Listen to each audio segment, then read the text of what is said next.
এসে জাহান্নামে যাবে। চিল্লায় বলেন নাউজুবিল্লাহ। আরো জোরে জোরে বলেন না ভাই নাউজুবিল্লাহ।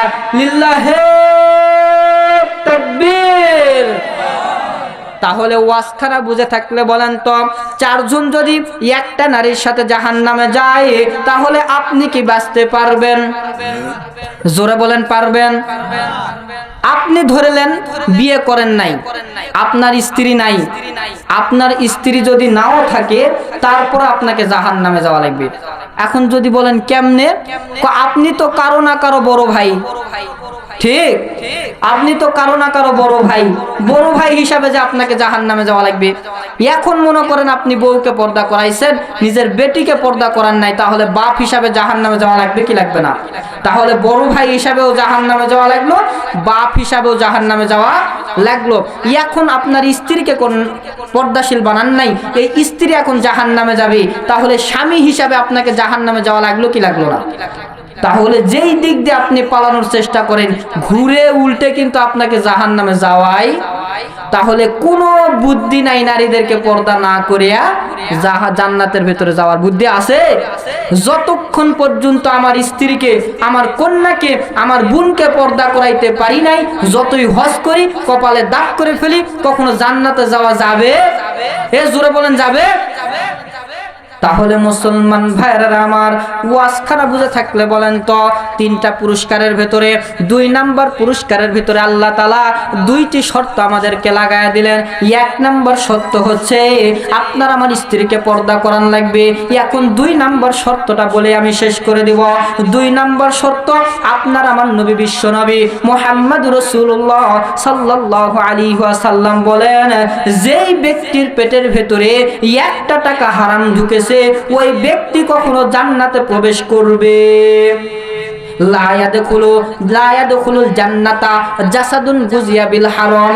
যার পেটের ভিতরে 1 টাকা হারাম পয়সা ঢুকে গেছে ওই ব্যক্তি জিন্দেগিতে কোশ্চিন কালেও কখনো জান্নাতের মুখখানা দেখতে পারবে। ও মুমিন চলো যাই যাই রে জান্নাতের পথ ধরে। জোরে বলেন মারহাবা। ও মুমিন চলো যাই যাই রে জান্নাতের পথ ধরে। ও নামাজ সারা বাঁচি না, ও নামাজ সারা বাঁচি না, ও রোজা তুমি কই কই রে এ প্রাণ বুঝি যাই রে। ও রোজা তুমি কই কই রে এ প্রাণ বুঝি যাই রে। চিল্লা বলেন মারহাবা। একবার যদি দেখিতে বন্ধু জান্নাতেরই মেলা, দুনিয়াদারি সব কিছু ছেড়ে ভাবতে সারা বেলা। ও মুমিন চলো যাই যাই রে জান্নাতেরই পথ ধরে। চিল্লা বলেন আমিন। আরো জোরে জোরে বলেন না ভাই আমিন। আমরা সকলেই তো জান্নাত চাই, জোরে জোরে বলেন চাই।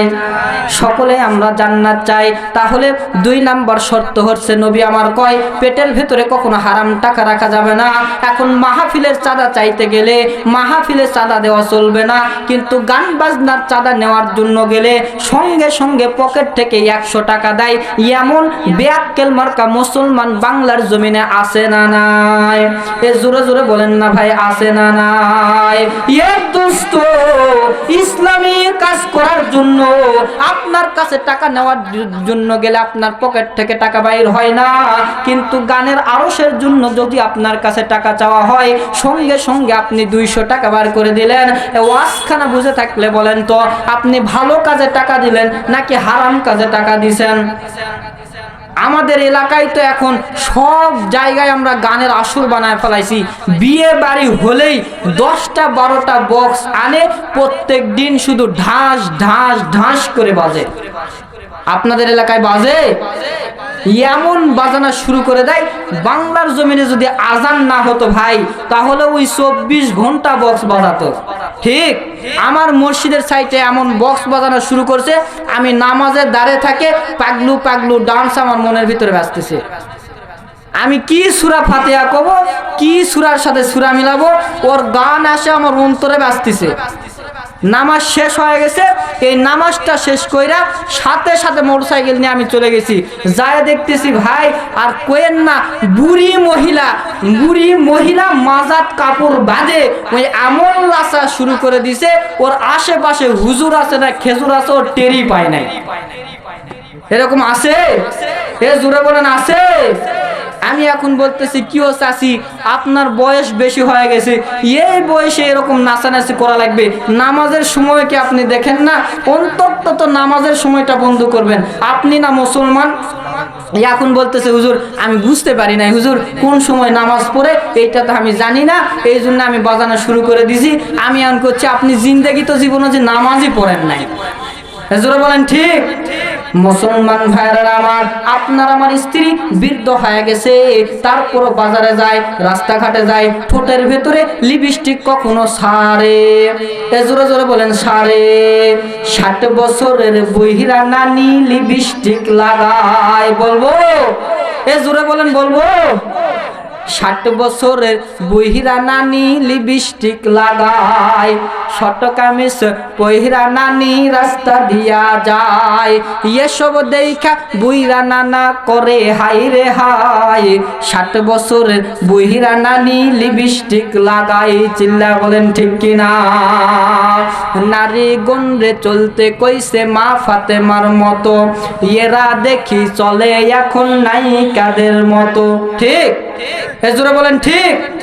নারী গন্ডে চলতে কইছে মা ফাতেমার মতো, এরা দেখি চলে এখন বেটা মানুষের মতো। ওরে মাথার ওন্না মাথাতে নাই, ওরে মাথার ওন্না মাথাতে নাই, গলায় হাতে লই, রাগ করেন না ভাই বোনেরা দুখান কথা কই, চিল্লা বলেন ঠিক কিনা? এ দোস্ত, তাহলে ওয়াজের মাধ্যমে আপনারা কি বুঝলেন? তাহলে বাড়িতে যায় এই বউকে পর্দা করার দরকার আছে না নাই? এ জোরে জোরে বলেন আছে না নাই? আমাদের একটা যুক্তি হলো হুজুর আমার বউয়ের বয়স হয়ে গেছে 40-50, বুড়ি হয়ে গেছে। আচ্ছা বলেন তো, বুড়ি হলে এর উপরে কি পর্দা ফরজ নয়? এ জোরে বলেন নয়? তাহলে আপনার আমার একটা অজুহাত হলো হুজুর বুড়ি হয়ে গেছে, এখন আর পর্দা করে কি হবে? আবার এমন এমন বউ আছে ও পর্দার কথা বললে আপনার রাতে আর ভাত নাই। ঠিক? কিন্তু আপনাকে আমাকে আল্লাহ তাআলা কোরআনুল কারীমের ভেতরে বলেছেন নারীদের চাইতে আমি পুরুষদেরকে একটু ক্ষমতা কর্তৃত্ব বেশি দান করেছি। জোরে বলেন সুবহানাল্লাহ। তাহলে আপনাকে আমাকে এত ক্ষমতা দান করার পরেও আমরা নারীর সিপাই কেন পড়ে আছি ভাই? অফিস আদালতে নারী, নারীর স্বাক্ষর ছাড়া আপনার জিন্দেগি তো কোনো চাকরি হবে? সব জায়গায় আমরা নারীগুলোকে সিটিং ফিটিং করে দিয়েছি যাতে করে আমরা জাহান্নামে যাইতে পারি। তাহলে এই নারীদেরকে আমরা তো শুধু নারীদেরকে সিটিং ফিটিং করি নাই, কয়েকদিন আগে আমাদের নেতাই ছিল কে? নারী নেতা ছিল। আরে ভাই পুরুষের চাইতে নারীর জ্ঞান অনেক কম, সেই নারী যদি আপনার আমার নেতা হয়ে যায় তাহলে দেশের অবস্থা কি হবে? জোরে বলেন। আপনারা কি রাগ করতেছেন? তাহলে আমাদেরকে নারীদেরকে সব জায়গা থেকে সরায় দিতে হবে। নারীদের আসল জায়গা হইতেছে ঘরের কোণা। জোরে বলেন কোথায়? ঘরের কোণা। নারীরা সর্বদাই ঘরের কোণায় থাকবে আর পুরুষরা সর্বদাই বাহিরে ঘোরাফেরা করবে। কিন্তু আজকাল দেখেন ডিজিটাল বাংলাদেশ হইয়া পুরুষরাই থাকে ঘরের কোণায় আর নারীরাই বাহিরে ঘোরাফেরা করে। ঠিক? আল্লাহ তাআলা বলছে পুরুষদেরকে টাকনো বাহির করে রাখতে হবে, নারীদেরকে ঢেকে রাখতে হবে। বর্তমান ডিজিটাল জামানায় যুবক ভাইয়েরা নিজের টাকনো ঢেকে রাখে আর বর্তমান ডিজিটাল আম্মাজানেরা টাকনো বাহির করে রাখে। জোরে বলেন ঠিক? তাহলে এই সব জায়গা থেকে আমরা নারীকে সরাবো ইনশাআল্লাহ। যা পারি আর না পারি একটা আমল নিয়ে বাড়িতে যাব, আমার বউকে আমার কন্যাকে পর্দা করাই লাগবে ইনশাআল্লাহ। এ জোরে বলেন ইনশাআল্লাহ। যারা জবান খুলবে না মনে হয় এরা জাহান্নামে যাবে, বউকে পর্দার কথা বলবে। জোরে জোরে বলেন ইনশাআল্লাহ। আল্লাহ তাআলাকে আমরা হাতগুলো দেখায় দেই, সকলে হাত উঠাই। আল্লাহ তাআলা আমাদের হাতগুলোর ছবি তুলে নেবে, কিয়ামতের দিন আমাদেরকে দেখায় জান্নাতে পাঠিয়ে দিবে। সকলেই বলুন আল্লাহুম্মা আমিন। হাত নামান, আল্লাহ তাআলা আমাদের সবাইকে কবুল করুক, সকলেই বলে আমিন। আমার কথার ভেতরে যদি কোনো ভুল ভ্রান্তি হয়ে থাকে আপনারা সকলেই আমাকে ক্ষমা করে দিবেন ইনশাআল্লাহ। আল্লাহ তাআলা